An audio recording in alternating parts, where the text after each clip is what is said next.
This is the Arielle Loren This Show. is the Arielle Loren This Show. is the Arielle Loren Show. It's all about entrepreneurship. I mean, we have to be real about what the journey's really like. This is the Arielle Loren This Show. is the Arielle Loren Show. This is the Arielle Loren Show. This is the show for the entrepreneur who is ready to make it. This is the Arielle Loren This Show. is the Arielle Loren Show. This is the Arielle Loren Show. I've got my Bahia Brazil brother with me today on the show, the dancer of all dancers, the fighter of all fighters, the feeler of all feelers.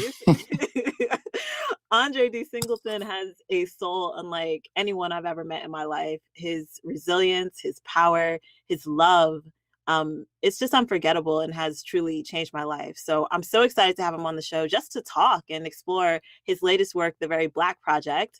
Dre, welcome to my show, babe, and thank you for being here. Meu bem, muito obrigado a você. Thank you. What an intro. I'm over here like blushing, you know. I feel like a real life like emoji, you know. Yes. Like I appreciate you and I appreciate that sincerely. I appreciate you. So I want you to take us back because I feel like your story has got to be written by God herself. Because, like, seriously, like, tell us, like, you know, of course, like, where you're from and, you know, just about your powerful journey, particularly from Morehouse to the new school. No doubt. So I'm originally from Kansas City, Missouri, KC Wow, it's so full to even reimagine and to tell. So bear with me. I was hell bent on going to Morehouse. Morehouse was I felt like it would just be an important place for me to develop and grow as a human being, as a Black man, as a scholar, all these things that I also all of these things that I hadn't really imagined, but was imagining, if that makes any sense. Like I didn't have the language for it, rather.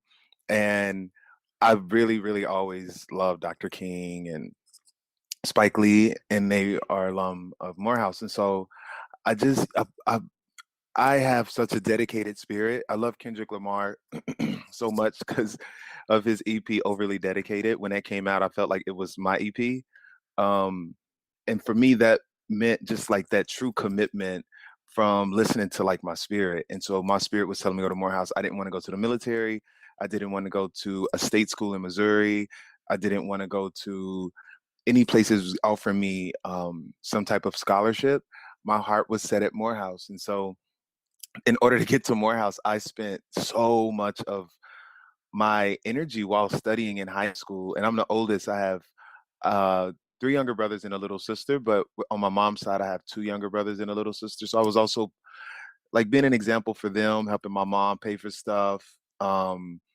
But I wanted to do what I wanted to do. And I always feel like I always got a bad rap for that because it was like, Andre, you need to do more. I come from I think so many of us come from selfless backgrounds. And so I was really conflicted about going to Morehouse because I was going to be leaving Missouri to go to Georgia, which isn't far, but I wouldn't be there to watch my little brother and little sister get out of school, all these things. But my great grandmother was just kind of like, boy, you need to leave, you need to go, and you need to work it out. So my whole senior year and junior year of high school, I spent, searching high and low for all types of funding on top of having jobs and just getting whatever I needed to get to Morehouse. I still didn't have enough money to go, but I was still hell bent on going. So when I graduated, I enrolled in the summer program, the pre-freshman summer program, and I think it was maybe like, I don't know, don't quote me on this, maybe $2,000 for the summer. You know, when you like a poor Black boy in Kansas City, $2,000 $2,000 a lot of money for me now. And when I was on my way to Morehouse, I was really I was just like, I am going to make this happen. I'm going to get the funding. I'm going to work this out some way. And in short, I got there. I was staying with, I lived on campus for the summer, but when the summer ended, I didn't have enough money to stay for the fall. But I was in touch with a friend of a teacher of mine's friends who were like her family. Mrs. Chaco Quayana put me in touch with Jim and Jenny Trotter in Atlanta, and like they let me. That was the first time someone taught me how to be responsible with like paying for rent. Like I was paying for accommodations, even though they treated me like their nephew, and I would catch the bus to Morehouse or walk to Morehouse every day from their house to talk to financial aid and to follow up on. And I'd have a computer. I went to Morehouse with not even bare essentials. I think I had like a graphing calculator and like a pillow or something. Seriously. Wow. Like for real, for like even like the Morehouse boys were just kind of like, yo, Jay, what you need? You need like a sheet, you know. And so I saw community happen in that way, and it was outside scholarships, funding from people that I still don't even know who has sent in money, maybe like anywhere from $500 to $2,000. And I was also I did really well academically as well, and I got the Oprah Winfrey Scholarship, and so that for me was just like, I have made it. You know, I was in school, like this was like probably 2 weeks into the school year when I finally got the funding, because they were probably like, you know what, we cannot send this Negro home. It seems like he ain't going nowhere.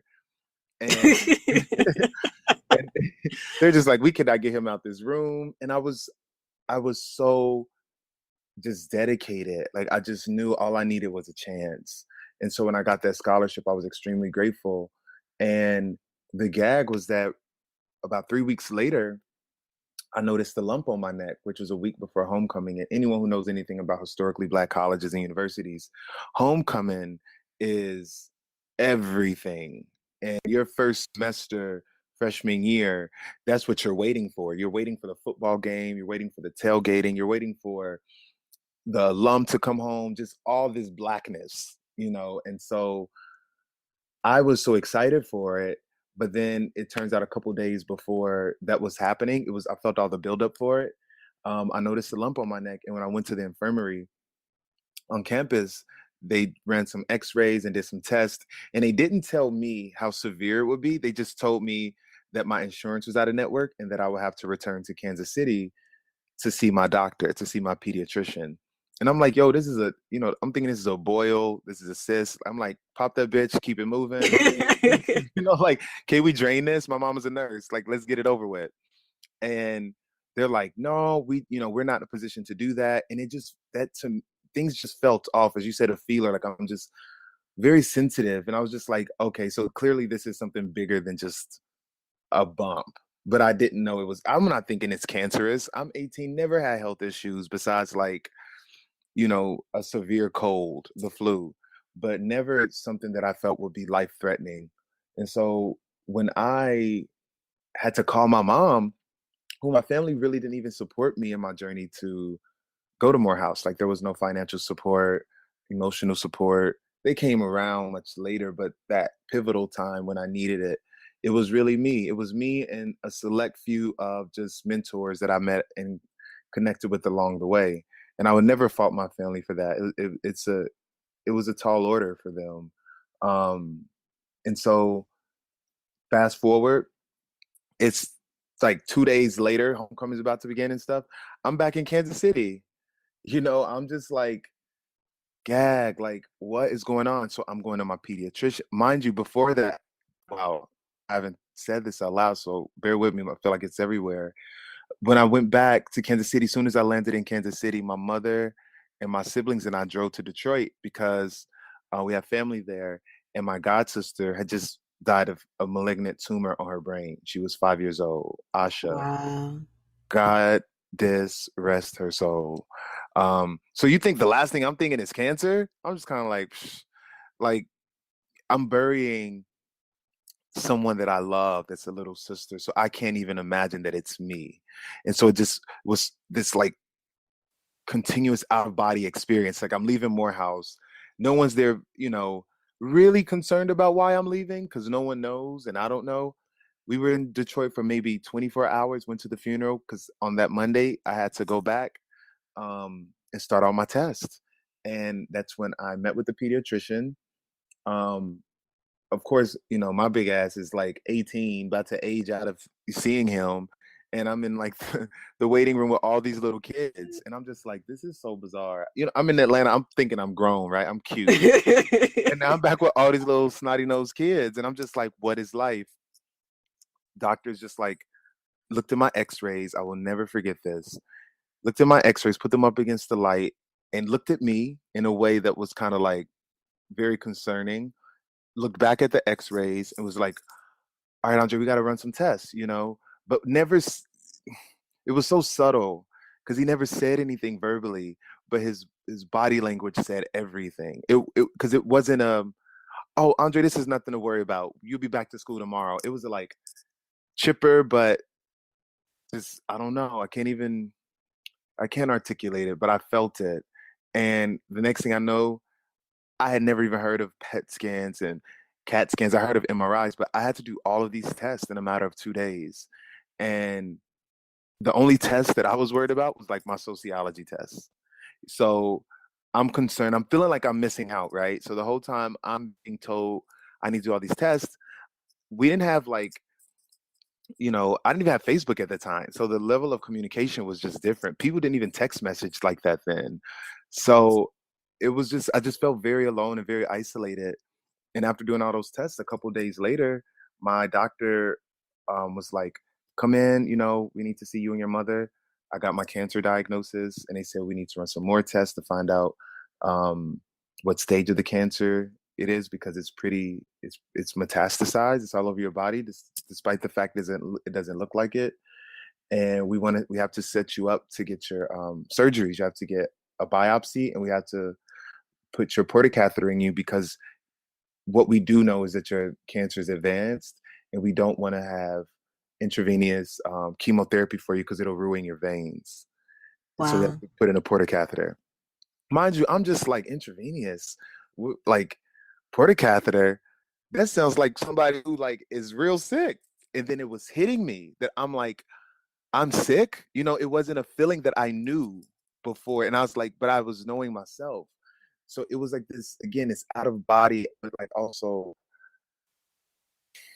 this experience that just still affects me deeply, because I think in a lot of ways too, my innocence was gone. Like that, there's no fantasy about what reality is to me. It showed me how fragile in that moment, because they're using words like aggressive, stages, all these things that I had never been familiar with. And next thing you know, it was like my little brother's birthday. Brian had turned 10. It's my baby. He's 19 now. He's a big boy. He's like 6'3", but he's my heart. And I ended up getting my diagnosis on his birthday, around his birthday. And I just tried to imagine what that's like for a little kid who wants to like go to Chuck E. Cheese in Kansas City and like have fun, and your whole family is frustrated and confused and really sad. And you know what he was doing? He was by my side the entire time. Wow. He was by my side, and I would answer questions with him. He would just be like, well, what's going on? I have to get surgery. I have cancer, so I'm just thinking about all the things he's been exposed to. And after that, the chemo was really intense. I started in October. I got really, really, really sick as the further I got into treatment. And I had a total of like 6 surgeries overall. And it was the winter. It was very Sister Soldier, like the coldest winter ever. And the thing that got me through, my grandmother was my caregiver, and she has an injured hip, and she doesn't drive on the highway. She's very old school. So she's just like, we're going to take the back roads, backwoods. And what would have taken 10, 15 minutes to get to chemo would take like 45 minutes. But to see the way that she was so delicately taking care of me in my life showed me so much about humanity and compassion and tenderness, and also what healing looks like for everybody, because she felt needed. She felt well, because she was just like because for her, a lot of it was like her injury had a huge impact on her life. But once I was sick, it was crazy to see her put that to the side, to just be like, oh, but my baby needs to go to treatment. And she was like, we got to get you some boost. We got to get you some Insure. She was really disappointed in Morehouse, because she felt as though I could have had more support, because what ended up happening is that I ended up getting WFs, and I didn't really have anyone advocating for me, and she didn't know what to do. And so the physical parts were extremely, really difficult. And I think so often people will hear people who battle cancer talk about the physical elements of it. What has been important for me with the physical has been the emotional, the spiritual, the sexual. Because I feel like I didn't I didn't have a therapist. I had a lot of folks praying for me, but I felt often no one wanted to hear me really go through it. It was almost like, yeah, it's tough, but we're gonna pray it away. But that is frustrating when I I'm feeling like I literally feel like I'm dying. Um, the spiritual was this matter of digging so deeply that it had everything to do with folks who had gone through something similar, whether I knew of them or not. So there was this like connection that was happening with people with going through treatment at the same time and people that had died. Because I was 18. There's no like 18-year-old cancer ward for people. I was straight out of pediatrics and immediately into like everyone for the most part was a lot older than I was. I want to say 40, 50 plus, mainly 60s. And that dynamic. And I was also the only Black guy in there. So it's all these different, being marginalized, but then like this very like heavy space. And I had people that when I entered chemo, a lot of them died, by the time I Wow. finished. So my relationship to death and mortality and talking to people about their bodies was so unfamiliar to me as an 18-year-old. But when I finished as a 19-year-old, that was the basis of all of my conversations. And it was hard to survive that and then enter this superficial world where I don't have, because that place of mortality and people transitioning was just very real. It was no longer depressing. It was like, oh, people die, people get sick. You connect with them and you keep it real without it being like, I'm real, but you be transparent and loving, and tender and gentle because you never know. And it was really interesting. There's a woman named Pinky. Oh, I miss her. Goodness gracious. She was one of the first people that came up to me when I walked in chemo. Imagine, it's like in my cancer ward, it was really interesting because it felt very childlike as well. Because there were people that were coming up like the first day of school, like, oh my God, hey. And I'm just like, this is fucking weird. Like, this is not cool. Like, I don't want you coming up to me, making it like this is the first day of school. But as time went on, I understood what they were doing. They had been in that space longer than I had. And they Mm. didn't want me to feel alone because there was no reason to feel alone because we were all going through the same thing. And these were foundational lessons for my life that came out in ways that I didn't imagine. I thought it would just be cancer, but like when I talked about sexually, like coming out as a gay man, I didn't know how to not want to connect with other men, especially on a level deeper than just physically. Like I knew that like Pinky, as I was describing, came up to me, older Jewish lady, and gave me a hug. And as soon as she hugged me, I started bawling. Wow. My grandma was looking like, the fuck you do to my grandson? What are you doing? She's scared, I'm scared. But that level of just connection changed my life. And Pinky died, I want to say, several months after that. Wow. And I was I was crushed and I got accustomed to people dying. I never got used to it, but I knew that people wouldn't be here forever. And a lot of the elders, I look at them as elders, will come up to me and share their wisdom, and they would share things. And the craziest part, the things that they would say to me, I had no choice but to embrace it. And they were just like, you know what, Andre, I have a feeling that you're gonna survive, and you're not gonna survive and come back. You're gonna go through this, but you're gonna take this with you, and you're gonna change the world. Mind you, I'm in chemo. Morehouse ain't helped me. I'm like going through family stuff at the same time. And I'm like, you talking about I'm gonna make the world a better place. I'm like, it is winter. I tried to get out of Kansas City, go to Atlanta, and it's like a blizzard right now. But it taught me how to push past my ego and to listen, because if I didn't listen, I wouldn't be testifying with you right now as my friend first. you know, that sharing of what it's been like. And they would say to me things like, Andre, I feel sorry for you only because it is definitely a tall order, but I'm grateful for you because you can handle it. Because they were maybe 60 and they were like, I lived my life. I had my children. I never really had health issues. I can imagine what you're going through right now, but you're not alone. And you're seeing this and you're going to live. And it was so bizarre to have people tell me I'm going to live, even though I'm being told I might die. So I was like, what is life? You know, what is Mm. death? And finishing treatment, I went through with it. Then I was visiting New York. I was invited because during high school, I kept in touch with these three doctors who wrote the book, The Pact. And they're from Newark. And you know me, I will read anything. You want to talk about The Gift by Hafiz? You know, we read down. Oh, yes. Yes, you already know. Already. And so I read their book and I'm big on reading and writing because of Mrs. Quayana. She would pull me out of football practice in high school and stuff and be like, you need to listen to NPR. What did they just talk about? You need to listen critically. You need to be able to engage. You need to be expressive. And I was like, I am expressive. And then I would shut down. She's like, that's not expression. That's shutting down. And so these Mm. very delicate lessons, that even got me to chemo and got me through chemo. But what the biggest thing was after, because as difficult as treatment was, it was a safe haven. I had doctors every week. I had people, I got used to old people telling me I was going to be amazing. You know, like they're just like, oh, well, when you get out of here, you're going to do this and you're going to do this. But when I got out of there, it was nothing like that, especially because to most people, I didn't look sick. No one knew that I was sick.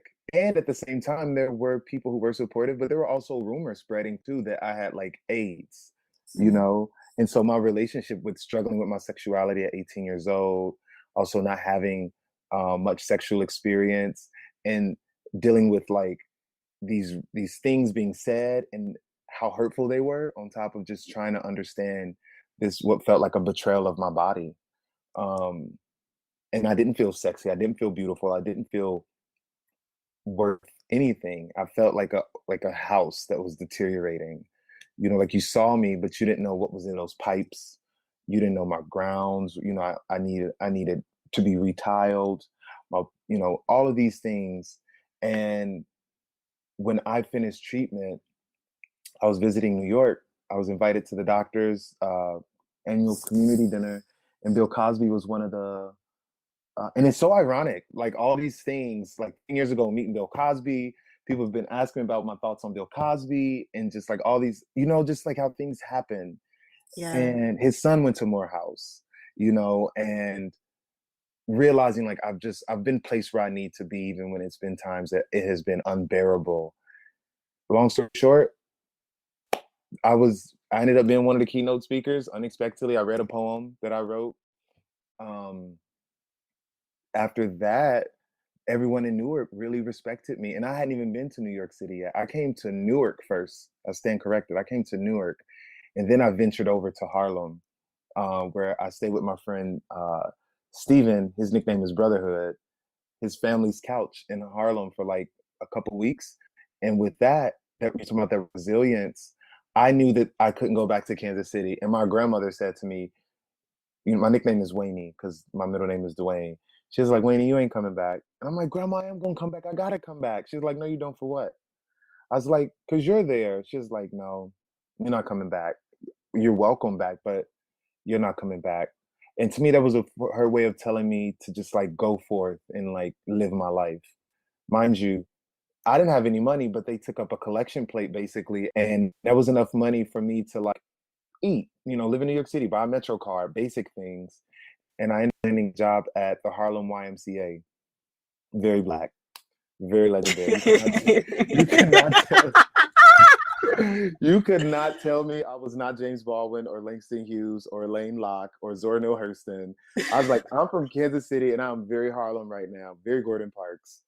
And with that was such an empowering feeling after being so sick for so long and still being sick, but being in a place where no one knew me.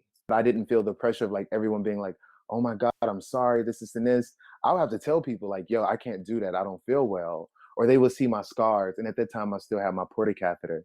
And then that, you know me, how we met, it was just cosmic. My good friend Sasha, who was a friend of one of my, who was one of my high school buddies that I grew up with, his ex-girlfriend, they were together when we were like in 2004. Sasha was going to Parsons. I didn't know what Parsons was. I never heard of the new school. I kept saying like, she's like, I go to new school. I was like, what's the name of it? She's like, the name of it is the new school. I was like, that's stupid. That's so crazy. She was like, you stupid. I was like, I went to Morehouse. She's like, whatever. So she connected me with her and a couple of her friends, these young Black women at Parsons, Sasha, Pia, and Heather. And they became my family. They were my chosen family before I even knew that that was a thing. And down to the point where I was basically living in their dorm rooms. I was eating on their meal cards. I was in all of their projects. I knew security. Like, it was one point, Pia was like, y'all know this nigga don't live here, right?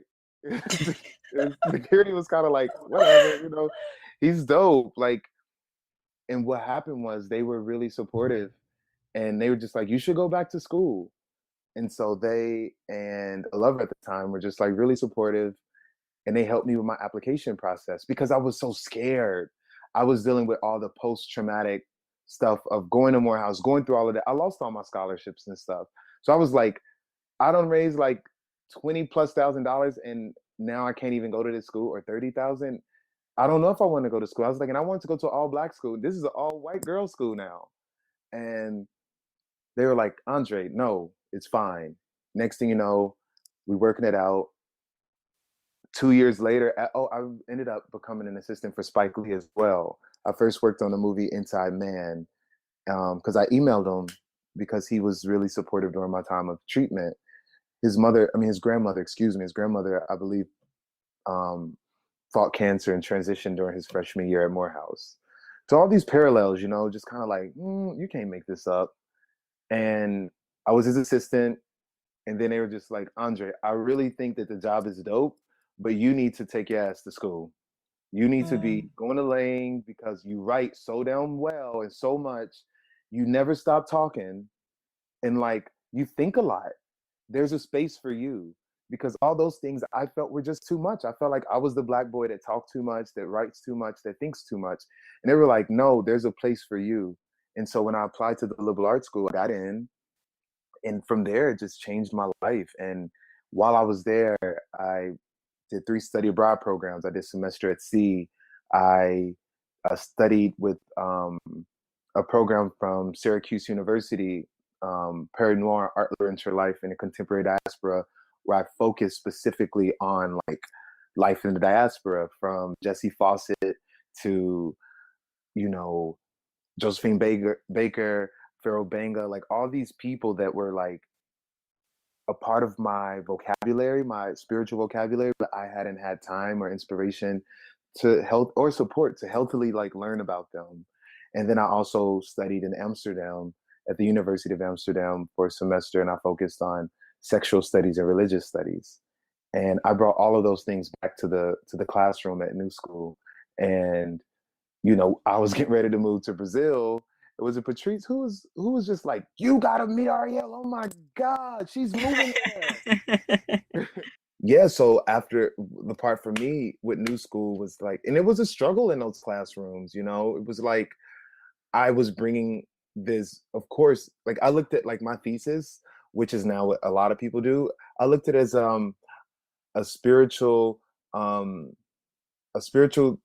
academic testimony. So I had all the things that were required of me, my text, my references, all these things, but I had to bring it from a soul. I had to bring it from my battle of life, from a point of ancestry, like etymology, and knowing that this will be a healing catharsis for everybody that will come across it from years on. And that's why I was like, I ain't trying to write nobody's 100-page and nothing, because ain't nobody gonna read it. I'm not gonna read it.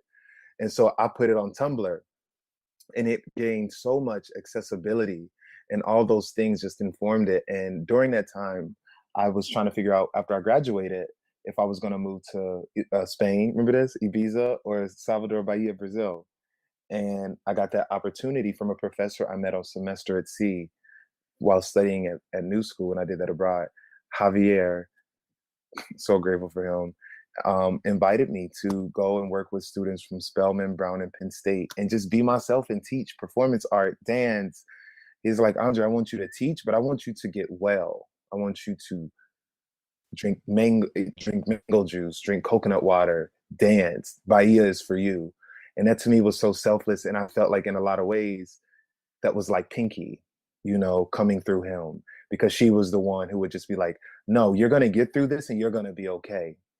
And, you know, those are the things that really just, you know, in a nutshell, that got me to New York. Of course, there's so many other details, but we would need to just have a Super Soul Sunday Oprah moment. That we need to be like sitting with each other by the water in Miami, getting our life.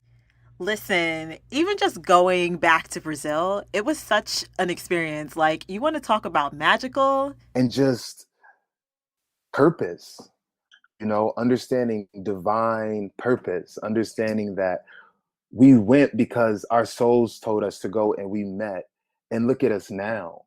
You know what I mean? Like those moments, and you and I like opened up. It was just like, you know, I unzipped my chest cavity. It was like, here, hold on to my heart. I'll be back. Yeah. And that to me was so healing. And I think like that was something that I didn't even know or imagine that Black people could do. It wasn't eat, pray, love. This is not for, you know, main audiences. This is for healing practices. Like how we go for doctor's checkups. I feel like us going to Bahia was like that spiritual checkup for us as well, you know? It was a spiritual checkup. Like, even just the way you would take care of your body, like the way you would just run for miles. Like, I would be like, what are you doing, Dre? Oh, I just got back from a run. And you would run for like miles from Baja to Rio Vermelho in Salvador. Like, you would just run for miles and miles and miles. Yes. Yes. I would run. And I didn't, oh my God, love, I have to say this. I'm looking at the clock like, okay, 19 minutes, because it's so much to share. That for me, and you were my witness, right? So like understanding how people that I respect and love and need in this lifetime, like Bell Hooks, talks about enlightened witnesses, because you were there to witness that. Like you would see me physically do it, and you would see the healing that my body would have from the running and from the sun, you know, and from being able to feel that ocean breeze. And I was able to just be me. And then what would we do? People would think I would be tired, but I'm like, amiga, vamos danzar. Like, let's Right? go dance. Like I got the energy now. And I would do that for that. I can't believe I'm so speechless. They don't want to speak in Portuguese. It's just, you just do this to me. Like I'm just like, porra, caralho. It's in this summer, I returned to that. I returned to running.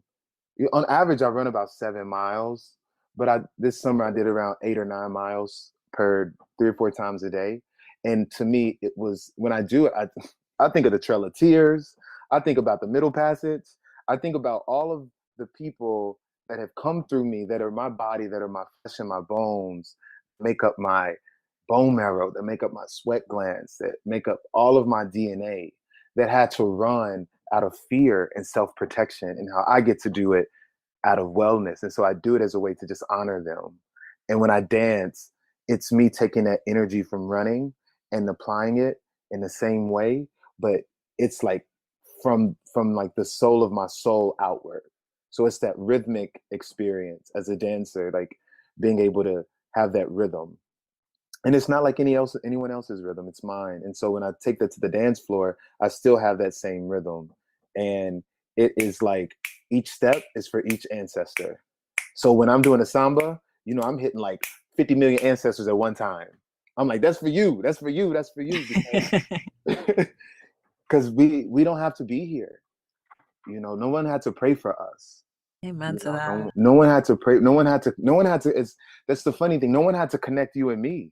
And you've been vital so fucking vital in my whole journey from the time we've met. But even before, once I started realizing the work that you've been doing, I'm like, I've been waiting for you, Miss Corset.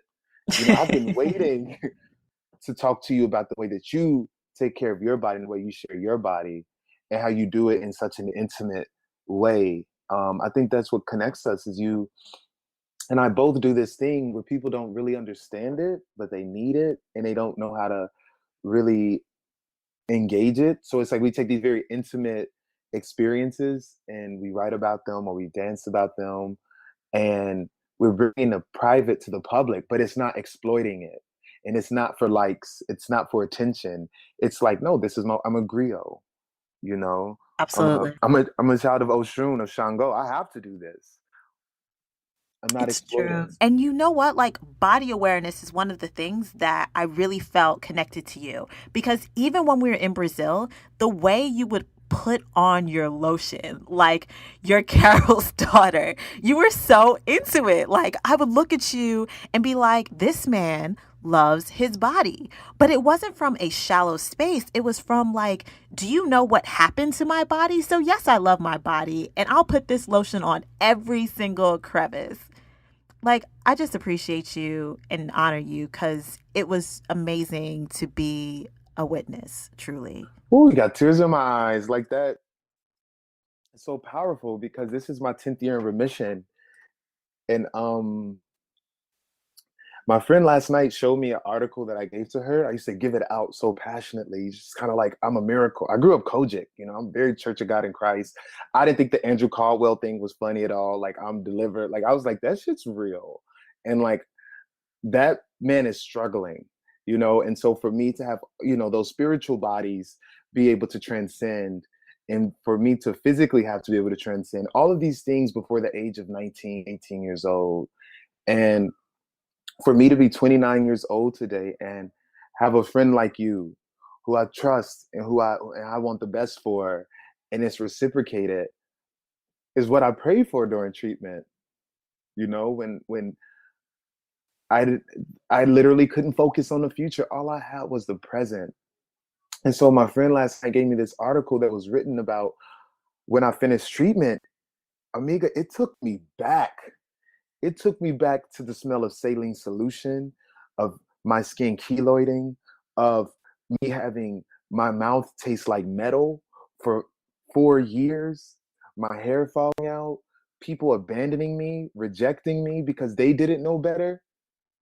And to meet you and for you to care about how I put on my lotion, like that, like that's major. Like, that is something that makes me feel visible, because it's not even just about if people see me perform or I post a photo of someone. Like, I'm like, that's just like a microcosm of a microcosm, because I've lost everything, but who come with me to treatment? Who visits me? Who goes with me? Like, I'm going through my cancer tests and stuff again, and it is so scary.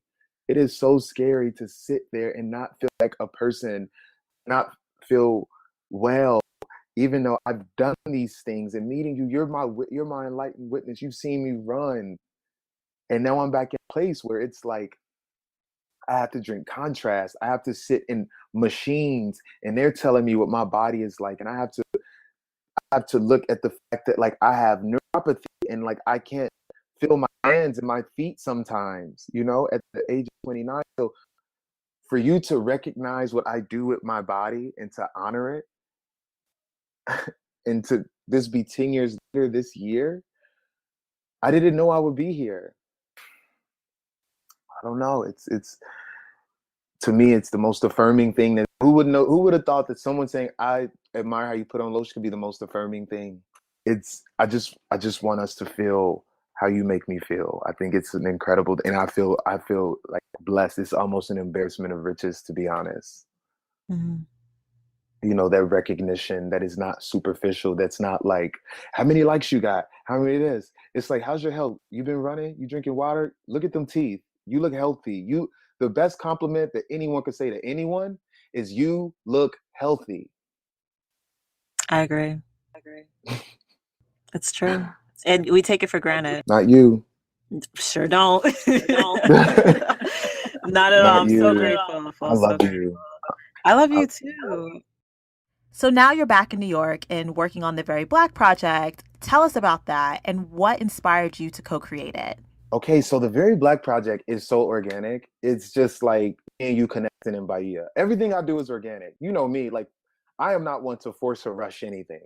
I will kick, I will scream, I will cry, I will suffer, but I will not make anyone do something that they don't want to do.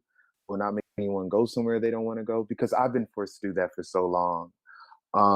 And the Very Black project, it started out with me and one of my best friends, Justin. And Justin and I went to New School together. We met, he was at Parsons, one of the most beautiful, fiercest, most honest, sensitive, prolific people that I know, young Black gay men as well. And we've been roommates for like, whenever I'm in a country for like the past maybe 7 years. So no one knows me really like Justin, you know, like he knows what size my clothes are. If I have a performance, he's just like, I'm about to get you together.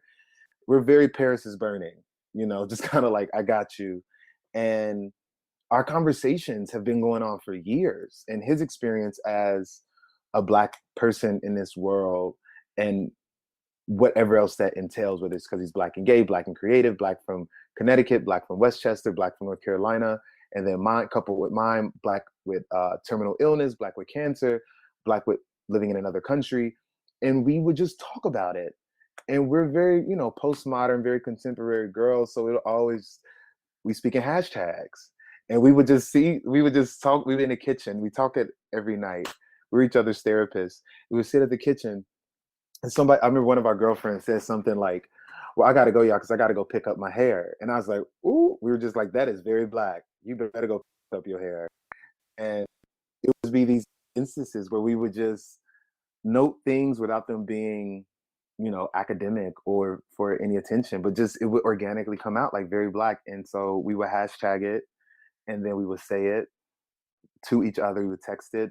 And then for my 29th birthday, Justin made me a t-shirt that said Very Black on it, because he's also the fiercest designer. He's an art director at the store Oak here in New York City. And he made the shirt, and of course, it felt just like how you told me about putting on lotion. I felt visible. I felt remembered. I felt like I mattered. So the whole Black Lives Matter thing too is just kind of like, but we always matter, but I get it. And that was an example for me of like, my Black life matters. And so he made this t-shirt, and you know me, I get something, I'll wear it till it got yellow pit stains. I get stains on it. And from there, what happened is other friends were just like, I want a t-shirt. I am very Black. And then people would just start telling us how Black they are and why they needed a t-shirt. And so we would just talk. And it was the first time that our conversation became more public. This very intimate, private conversation became more public.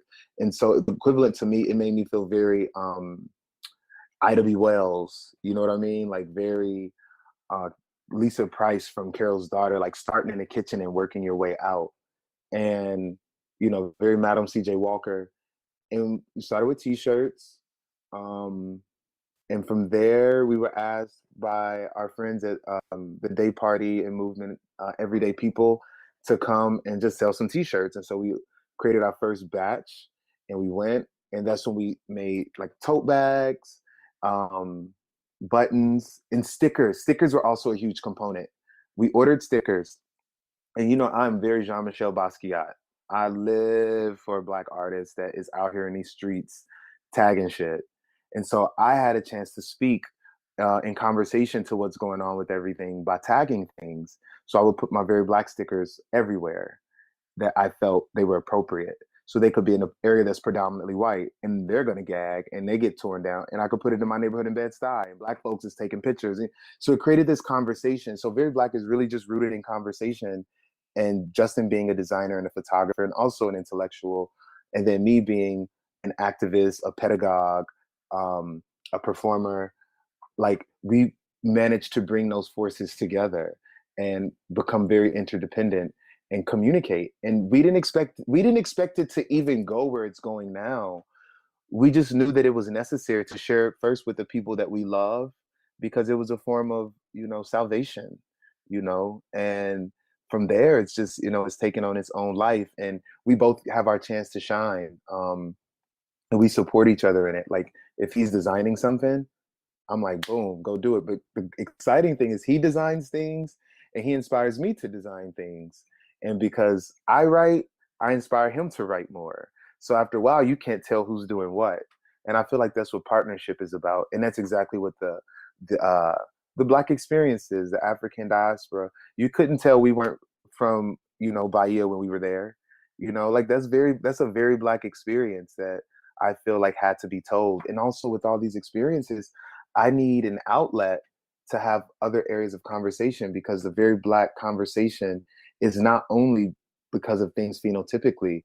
Under that umbrella is class, class. What else? Help me out. Everything is Black. Gender, everything. Gender, sexuality, health, wellness, history, Afrofuturism. It's really cool because I get to be my prophetic self. And when people be like, "Well, tell me what very Black is," I'm like, "Why you want to know? Why are you asking me like that? Do you really care? What do you think it is?" And that sparks a conversation, because I'm like, this isn't very Black is not a brand. I do want to be specific about that. It is a project. Because I think with branding sometimes can come an expectation. With the project, it has so much fluidity in it. So there is a place for scholarship within it, and it's not anything besides, a conversation. It literally is bigger than us. I look at it as it is an offering from the ancestors that was like, this is y'all blessing. Y'all need to do something with it. Don't fuck it up. And we just made it very, very Andre, very Justin. So everything we do is us. We're not trying to make people think anything besides, we want to make people feel, and we want to make people be inspired to honor Blackness and honor our histories, and people that aren't of African descent as well. We're not gonna let nobody come in, and debo this conversation. You know me, I'm a facilitator. I'm like, sit your ass down. This ain't got nothing to do with you. Where's your notebook? And so within that, we're excited. And we're excited because it reaches all ages. So kids, we have onesies, and we have elders that aren't on the internet. And when we do things like Brooklyn, Mokato Brooklyn Soul, we have a chance to meet elders in the neighborhood, and they get, t-shirts and buttons, and they so happy to be like, what? I got a t-shirt that say, I've been Black. We're like, ooh, I like that. I've been Black. And they feel empowered. So it's such about accessibility. It's about accessibility to take the conversations like you and I have had at NYU and at New School and put them in a way that's accessible for people who either want to go or haven't known that it's possible. And so they just feel empowered to wake up and, be their Black selves. Amen to that. So tell me what's next for the Very Black Project. The sky is not even the limit. It's really not. Like, because look at me, what's exciting, I get excited about Blackness. I can't understand why other people would not. So with this, I think I'll be 30 in December, and I feel very grateful to be in my 10th year of remission, about to turn 30.